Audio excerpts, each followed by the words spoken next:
3:58 a.m. BST. Sitting by the fountain near the Bolshoi Theater in central Moscow, you can literally watch the world go by. A group of Uruguayan fans stroll past, singing a song about their country. They spot a couple of Colombian fans, high fives are exchanged, and the lyrics are tweaked to incorporate Colombia. At the FIFA Fan park, where the England vs. Belgium match is being screened, it's like a gathering of the United Nations. Flags and jerseys of all countries, and they tell their own tale. There is some France and Croatia, of course, but fans from so many other countries who thought their team would be here. A couple of Germany jerseys, some England fans who still can't believe their team is playing in St. Petersburg on Saturday instead of Moscow on Sunday.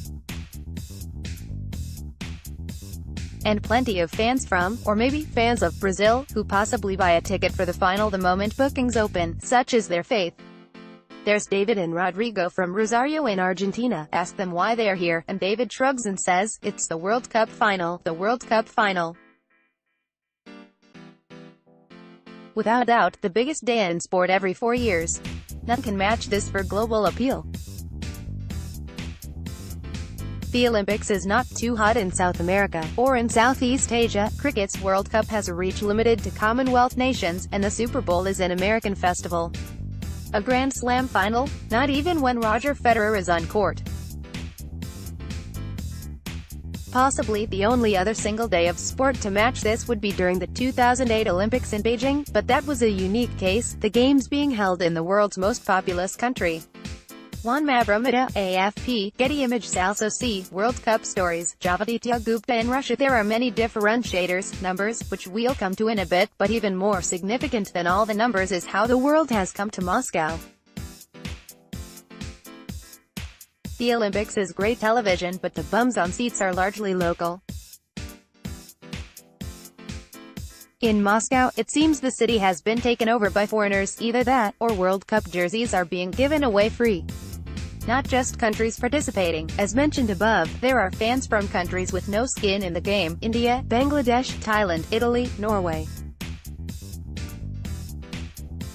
and China, of course, but China has plenty of skin in the tournament, as a look at the sponsor board will reveal. Part of the reason could be location. Moscow is a relatively short flight from most European and West Asian capitals.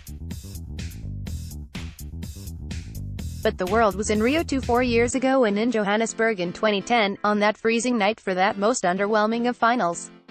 Part of it is the fact that there are teams and flags one can follow, as opposed to the very differently structured Olympic schedule, where it is actually easier, and logical, if counterintuitive, to follow sporting disciplines rather than countries. Isn't always work as intended. I met a group of Indians, expats and residents, who are in Moscow because of Croatia. Not because they are Croatia fans, but because the ticketing system allows you to follow a team through the tournament, and, if that team is eliminated, transfers your loyalty and tickets to the team that tops the group. They picked Iceland, highest probability of getting tickets for the knockouts, and on Sunday they will be at the Luzhniki. ESPN illustration. What also makes the World Cup final unique is that both contesting teams have played around 20 matches, over 2 years, to get there. France played 10 qualifiers, Croatia 10 plus 2 knockout matches, and each has played 6 in Russia. And that's a long and fairly credible weeding out process. I can't think of any other global, or any, tournament with such an exhaustive qualification procedure. If you think qualifying is a given in a 32-team tournament, ask Italy and the Dutch.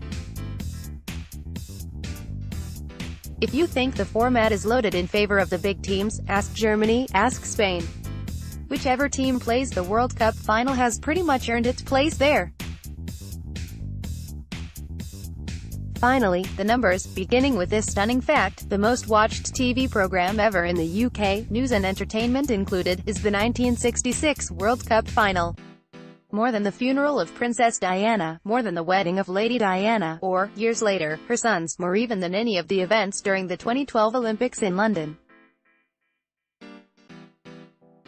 Around 32 million people watched that match, which, given the country's population was 42 million and given that Scotland were not playing, means that almost everyone in the country was in front of a TV set for those 2 hours. That helps us understand 1966 a bit better. It was in the pre-television age, as in, before TV became the all-pervasive, omnipresent medium that it was still seeding ground to the web. Yet even 4 years ago, the World Cup final drew more than 1 billion people, with a significant percentage of that in Asia, despite the unfavorable time difference. India reported 16 million people watching the match, almost 50% more than the 2010 final, even though kickoff was way past midnight. The only event to top that, the opening ceremony of the 2008 Olympics in Beijing, at least a minute of which was watched by 1.5 billion people. But forget the numbers, forget the stats and trivia. The World Cup final is this: it is the stage for the coronation of the greatest. It is where Pelé became Pelé, where Maradona became Maradona. It is what has left Messi one step below that place on the altar where he can be unquestionably, inarguably, called the best ever. The World Cup final, the biggest match in sport.